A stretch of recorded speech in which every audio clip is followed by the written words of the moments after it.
Court practice news में आपका स्वागत है। नमस्कार। आज तारीख है 11 अक्टूबर 2025।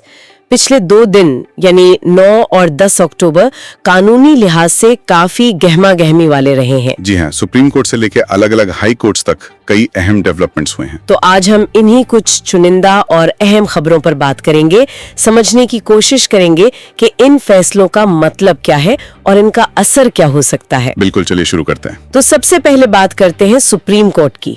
दिल्ली एनसीआर में दिवाली पटाखों का मामला फिर से कोर्ट में था। हाँ, एनसीआर राज्यों ने कहा है कि उन्हें ग्रीन पटाखों के सीमित इस्तेमाल की इजाजत दी जाए, लेकिन कोर्ट ने अभी फैसला दिया नहीं है, सुरक्षित रख लिया है।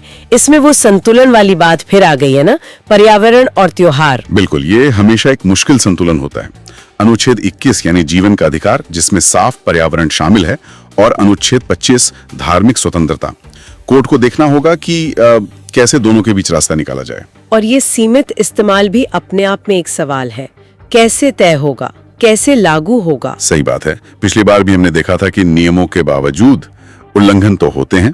तो कोर्ट शायद इस पर भी गौर करेगा कि क्या ये नियम असल में लागू हो भी सकते हैं या नहीं। चलिए अब एक और घटना पर आते हैं जिसने काफी सुर्खियां बटोरी। सीजेआई बीआर गवई पर जूता फेंकने की कोशिश। हाँ, ये बहुत ही दुर्भाग्यपूर्ण घटना थी। इस पर अब कई अपडेट्स हैं। आरोपी वकील राकेश किशोर, उनको बार एसोसिएशन ने सस्पेंड कर दिया है। सुप्रीम कोर्ट परिसर में उनकी एंट्री भी बैन है। ये तो अपेक्षित था। बार का ये तेज एक्शन सही भी है। ऐसी हरकत बर्दाश्त नहीं की जा सकती, खासकर एक वकील द्वारा। और दिल्ली पुलिस ने भी सुप्रीम कोर्ट में सिक्योरिटी को लेकर हाई अलर्ट जारी किया है। उन्हें डर है कि ऐसी और घटनाएं हो सकती हैं। ये चिंता की बात है। न्यायपालिका की सुरक्षा एक गंभीर मुद्दा है। वैसे सीजेआई गवाई ने खुद इस घटना को चौंकाने वाला लेकिन अब एक भूला हुआ अध्याय कहा है। जी, उनका ये बयान उनके संयम को दिखाता है, लेकिन इस घटना ने सिस्टम पर सवाल तो खड़े कर ही दिए हैं। और एक और खबर इसी से जुड़ी है। महाराष्ट्र में किसी सोशल मीडिया यूजर पर एफआईआर हुई है सीजेआई का अपमान करने के लिए। हाँ, आजकल सोशल मीडिया पर भी ये ट्रेंड बढ़ गया है। ये दिखाता है कि अदालती अवमानना और जजों के प्रति सम्मान का मुद्दा कितना अहम है। अब आते हैं जम्मू कश्मीर पर। राज्य का दर्जा बहाली का मामला सुप्रीम कोर्ट में था। जी, कोर्ट ने केंद्र सरकार से कहा है कि वो 4 हफ्तों में बताएं कि क्या टाइमलाइन हो सकती है राज्य का दर्जा बहाल करने की। सुनवाई के दौरान सॉलिसिटर जनरल तुषार मेहता ने एक दिलचस्प बात कही।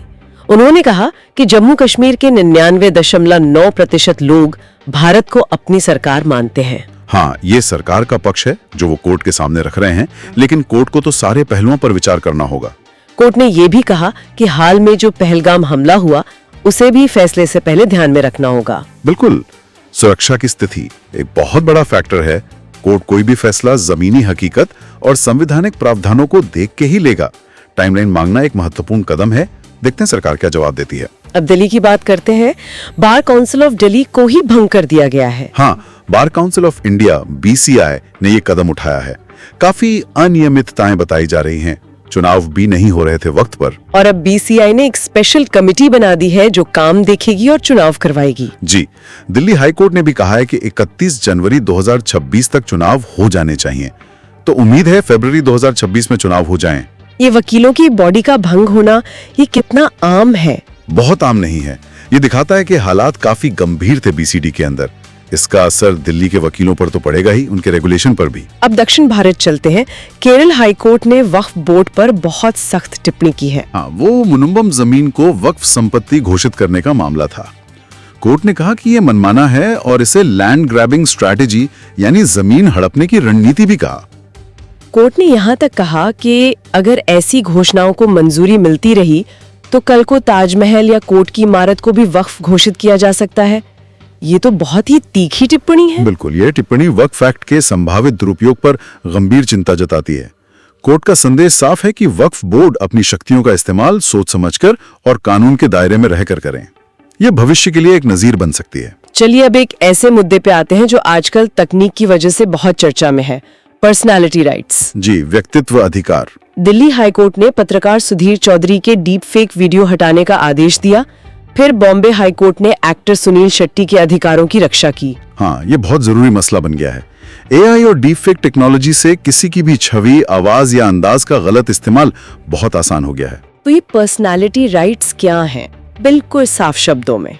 देखिए, हर व्यक्ति का अपनी पहचान पर अधिकार है। उसका नाम, चेहरा, आवाज, हस्ताक्षर, उसकी पूरी पर्सनालिटी कोई और उसका इस्तेमाल खासकर व्यावसायिक फायदे के लिए बिना इजाजत नहीं कर सकता। और भारत में इस पर अभी कोई अलग से कानून नहीं है? नहीं, कोई खास कानून नहीं है।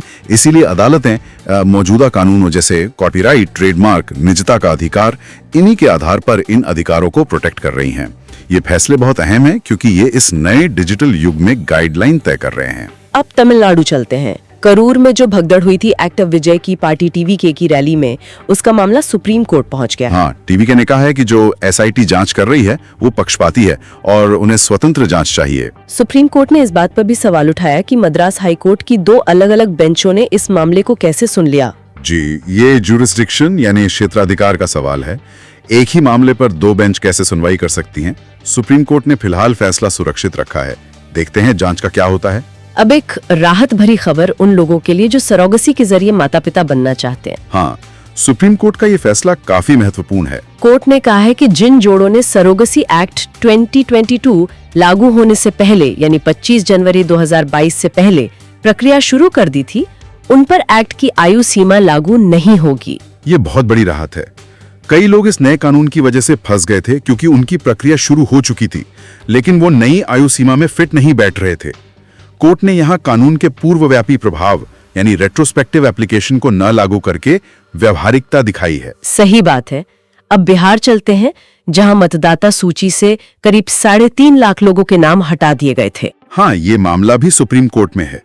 कोर्ट ने निर्देश दिया है कि हर प्रभावित व्यक्ति को अपील करने के लिए मुफ्त कानूनी सहायता दी जाए, मतलब वकील और पैरालीगल वॉलंटियर्स मुहैया कराए जाएं। ये तो न्याय तक पहुंच सुनिश्चित करने की दिशा में बहुत बड़ा कदम है। बिल्कुल, इतनी बड़ी संख्या में लोगों का नाम हटना गंभीर बात है। उन्हें अपनी बात रखने का मौका और साधन मिलना ही चाहिए। ये दिखाता है कि कोर्ट मौलिक अधिकारों जैसे वोट देने का अधिकार को लेकर कितना सजग है। अधिकारों की बात चल रही है तो एक और याचिका सुप्रीम कोर्ट में है, विचाराधीन कैदियों को वोट देने का अधिकार। जी, इस पर कोर्ट ने केंद्र सरकार और चुनाव आयोग को नोटिस जारी किया है। ये सवाल तो बहुत बुनियादी है। क्या किसी को दोषी ठहराए जाने से पहले ही उसके वोटिंग राइट से वंचित किया जा सकता है? यही सवाल याचिका में उठाया गया है। हमारा कानून फिलहाल जेल में बंद लोगों को वोट देने से रोकता है, चाहे वो दोषी हो या अंडर ट्रायल। ये इनोसेंट अंटिल प्रूवन गिल्टी के सिद्धांत के खिलाफ जाता है या नहीं, इस पर अब कोर्ट विचार करेगा। इसका नतीजा दूरगामी हो सकता है। अब जरा न्यायपालिका के कामकाज और भर्ती प्रक्रिया पर आते हैं। सशस्त्र बल न्यायाधिकरण यानी AFT की शक्तियों पर सुप्रीम कोर्ट ने कुछ साफ किया है। हाँ, कोर्ट ने स्पष्ट किया है कि AFT के पास कोर्ट मार्शल के फैसलों को बदलने की शक्ति है। अगर कोर्ट मार्शल का फैसला बहुत ज्यादा सख्त, गैरकानूनी या अन्यायपूर्ण था तो AFT उसे संशोधित कर सकता है, सजा कम कर सकता है। तो मतलब AFT सिर्फ अपील सुनने वाली बॉडी नहीं है, वो फैसले बदल भी सकती है। बिल्कुल, AFT एक्ट की धारा 15(6) यही कहती है। ये सैन्य न्याय प्रणाली में एक तरह का चेक और बैलेंस है। और जिला जजों की सीधी भर्ती पर भी सुप्रीम कोर्ट ने कुछ नियम साफ किए हैं। जी, 2 बातें कही हैं। पहली, वकील इस भर्ती में अपने लिए कोई खास कोटा नहीं मांग सकते। अच्छा, और दूसरी ये कि जो 7 साल की वकालत की प्रैक्टिस जरूरी है वो लगातार होनी चाहिए। अगर प्रैक्टिस में कोई ब्रेक रहा है तो वो शर्त पूरी नहीं मानी जाएगी। तो निरंतरता पर जोर है। ये भर्ती प्रक्रिया में और स्पष्टता लाएगा। सही कहा। अब जरा कुछ हाई प्रोफाइल मामलों पर नजर डालते हैं। उमर खालिद का मामला, जो दिल्ली दंगों की साजिश में आरोपी हैं। हाँ, उन्होंने दिल्ली की अदालत में कहा है कि उन्हें जानबूझकर निशाना बनाया गया है, सिंगल्ड आउट किया गया है, जबकि कथित तौर पर उनसे बड़ी भूमिका वाले दूसरों का आरोपी नहीं बनाया गया। ये तो बचाव पक्ष की एक दलील हुई। हाँ, ये एक तरह से जांच एजेंसी की निष्पक्षता पर सवाल उठाने की कोशिश है। अब कोर्ट देखेगा कि सबूतों के आधार पर इन दलीलों में कितना वजन है। महाराष्ट्र चलते हैं। बॉम्बे हाई कोर्ट ने बीजेपी नेताओं पर दर्ज FIR रद्द करने से इनकार कर दिया है। ये MVA सरकार के वक्त कोविड नियमों के उल्लंघन का मामला था। जी, कोर्ट ने कहा कि ऐसे राजनीतिक मामलों को वापस लेने के लिए सरकार की एक प्रक्रिया पहले से बनी हुई है। याचिकाकर्ताओं को सीधे कोर्ट आने के बजाय उसी प्रक्रिया का पालन करना चाहिए। मतलब कोर्ट ने स्थापित प्रक्रिया का सम्मान करने पर जोर दिया। बिल्कुल, कोर्ट अनावश्यक हस्तक्षेप से बच रहा है और कह रहा है कि पहले प्रशासनिक रास्ता अपनाएं। अब एक अहम फैसला दवा कंपनियों से जुड़ा हुआ, नैटको फार्मा बनाम रोश मामला। हाँ, ये दिल्ली हाईकोर्ट का फैसला है। कोर्ट ने भारतीय कंपनी नैटको फार्मा को SMA यानी स्पाइनल मस्कुलर एट्रोफी की दवा रिस्डिप्लॉम लॉन्च करने की इजाजत दे दी है। और स्विस कंपनी रोश की पेटेंट उल्लंघन की अपील खारिज कर दी। जी, ये फैसला भारत में महंगी दवाओं के सस्ते विकल्प उपलब्ध कराने की दिशा में अहम हो सकता है, खासकर SMA जैसी गंभीर बीमारियों के लिए। ये पेटेंट कानून और लोगों के स्वास्थ्य के अधिकार का एक अच्छा उदाहरण है। अब फिर से दक्षिण भारत, केरल हाईकोर्ट और सबरीमाला मंदिर, वहाँ सोने की हेराफेरी की पुष्टि हुई है। हाँ, कोर्ट ने माना है कि सोने की हेराफेरी हुई है। राज्य पुलिस की SIT को 6 हफ्ते में गोपनीय जांच रिपोर्ट देने को कहा है। कोर्ट ने मीडिया से भी अपील की है कि मामले को सनसनीखेज न बनाए। जी, ये जरूरी है। धार्मिक स्थलों पर पारदर्शिता और जवाबदेही अहम है, लेकिन मामले की संवेदनशीलता को देखते हुए मीडिया से संयम की अपेक्षा रखना भी ठीक है। अब एक फैसला जो सरकारी खरीद से जुड़ा है। सुप्रीम कोर्ट ने कहा है कि राज्य सरकारें टेंडर सिर्फ स्थानीय सप्लायर्स तक सीमित नहीं रख सकती। ये मुक्त बाजार के सिद्धांत के हक में एक बड़ा फैसला है। अनुच्छेद 19(1)(ग) के तहत व्यापार की स्वतंत्रता।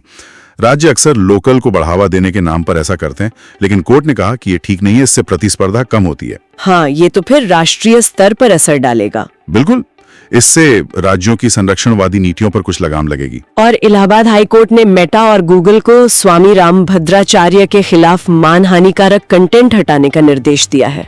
जी, ये फिर से ऑनलाइन प्लेटफॉर्म्स की जिम्मेदारी और डिजिटल स्पेस में मानहानि कानून के लागू होने का मामला है। लगता है ऐसे मामले अब बढ़ते ही जा रहे हैं। हाँ, जैसे जैसे ऑनलाइन दुनिया बढ़ रही है, ये चुनौतियां भी बढ़ रही हैं। एक अंतर्राष्ट्रीय खबर भी है। एलन मस्क की एक्स कॉर्प, जो पहले ट्विटर था, और पूर्व CEO पराग अग्रवाल समेत 4 अधिकारियों के बीच समझौता हो गया है। हाँ, वो अवैतनिक विच्छेद पैकेज यानी सेवरेंस पे का मामला था। अधिग्रहण के बाद काफी विवाद हुए थे। अब ये मामला सुलझ गया है, हालांकि ये रकम का खुलासा नहीं हुआ है। चलिए अब अंत में कुछ और हाईकोर्ट के फैसलों पर सरसरी नजर डाल लेते हैं। जी, दिल्ली हाईकोर्ट ने कहा कि अगर मां व्यभिचार के साथ बच्चे की उपेक्षा भी करती है तो वो कस्टडी खो सकती है, और जीवन साथी पर बार बार बेवफाई का झूठा आरोप लगाना क्रूरता माना जाएगा। ये पारिवारिक कानून के अहम बिंदु हैं। कस्टडी में बच्चे का हित सर्वोपरि होता है और झूठे आरोप मानसिक क्रूरता के दायरे में आते हैं। इलाहाबाद हाईकोर्ट ने कहा कि यूपी में गोद लेने की प्रक्रिया सिर्फ रजिस्टर्ड डीड से ही मान्य होगी, नोटरी वाली डीड नहीं चलेगी। ये प्रक्रिया को और पुख्ता बनाने के लिए है ताकि भविष्य में विवाद न हो। मध्य प्रदेश हाईकोर्ट ने उज्जैन मस्जिद पुनर्निर्माण याचिका खारिज करते हुए कहा कि धर्म का पालन करने का अधिकार किसी खास जगह से बंधा नहीं है। ये धार्मिक स्वतंत्रता की व्याख्या से जुड़ा है। कोर्ट कह रहा है कि अधिकार है, लेकिन वो किसी एक विशिष्ट स्थान पर ही पूजा करने का असीमित अधिकार नहीं देता, खासकर जब कानूनी प्रक्रियाएं बीच में हों।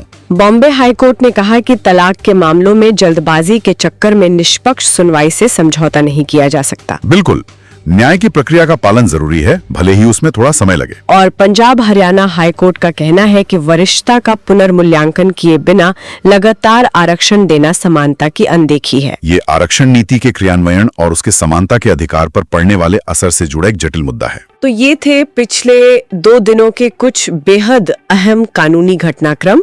हमने देखा कि अदालतें कैसे अलग अलग तरह के जटिल मसलों से जूझ रही हैं। बिल्कुल, व्यक्तिगत अधिकारों से लेकर सामाजिक सरोकारों, तकनीकी चुनौतियों और संवैधानिक व्याख्याओं तक हर तरफ कानून का विकास हो रहा है।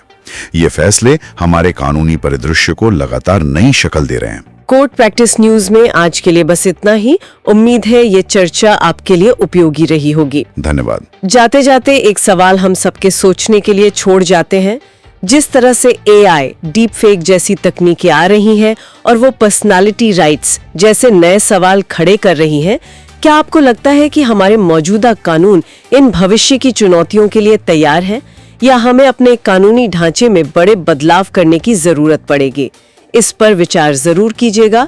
नमस्कार।